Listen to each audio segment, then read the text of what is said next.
Hello, and welcome back to the Preggo Diary. Today we are going to be talking about the worst and best parts of the first trimester. Let's start with the worst so that we can move into the best, so we end well, shall we? Number 1, you find out you're pregnant, which could be the worst or best part. For me, it was not a good part, but it got there. Don't worry. Your body changes drastically and quickly. Boob soreness, my friends. Oh my gosh.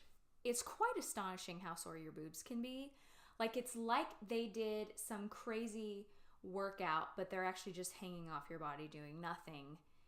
However, they are the source of the greatest amount of pain you could think of. I thought I had some sort of cancer, which brings me to my next point. Hypochondria. One time I thought I pooped the baby out. I did wake my husband up at 1 in the morning asking him if that was the baby. And I know that your body doesn't work that way, but it's just your new pregnancy mind. Everything is freaky and weird. I thought I was dying so many times, but it was really just gas. Pooping. It doesn't happen. You go on prenatal vitamins. Whatever is inside of them just puts a cork in your booty hole. Constipation is the name of the game, my friends. 2 weeks without anything. I had to take stool softener for 3 weeks to get any sort of regularity. Gagging, throwing up, worshiping anything that couldn't catch, throw up around you.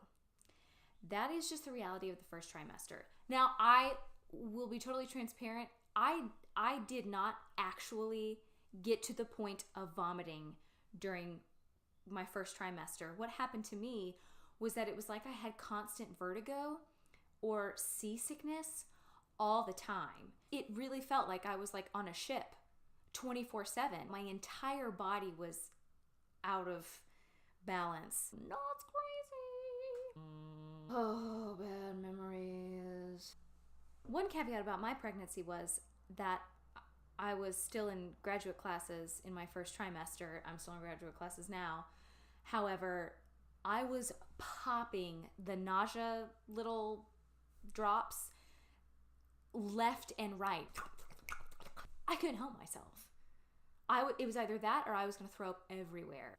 So your hormones are changing, which means your body odor changes.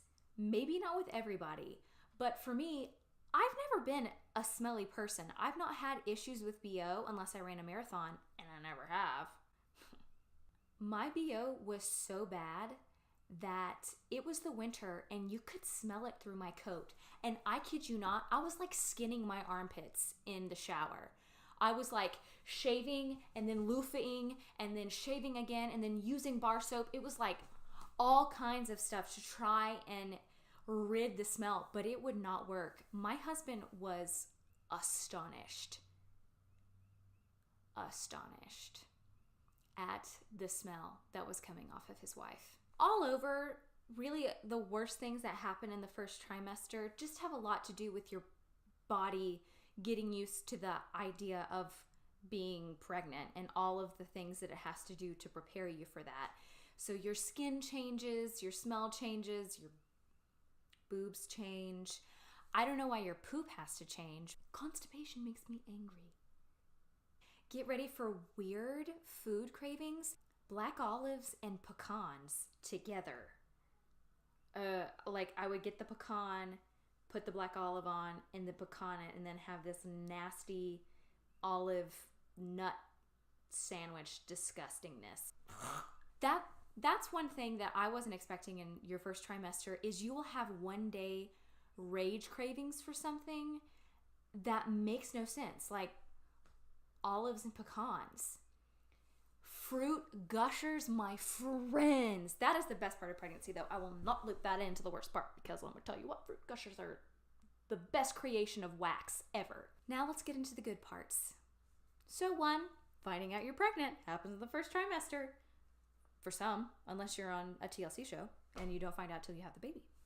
You get to hear and see your baby for the first time in your first trimester. However, just be prepared that the first ultrasound may be internal. And by internal, I mean that they go through your vag. I walked into the room. They did not tell me that.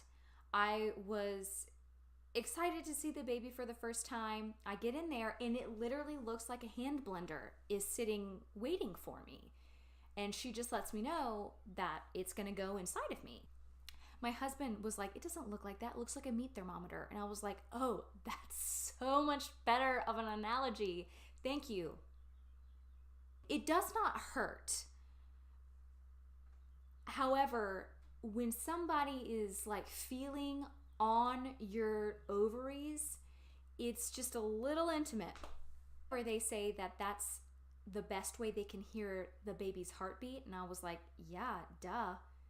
You're basically inside of the womb.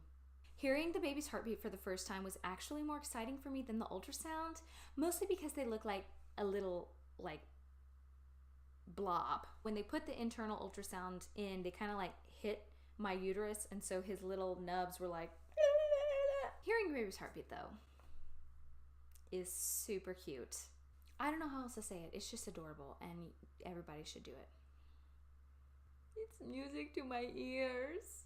You get to tell people you're pregnant. Now, some people don't do this in the first trimester.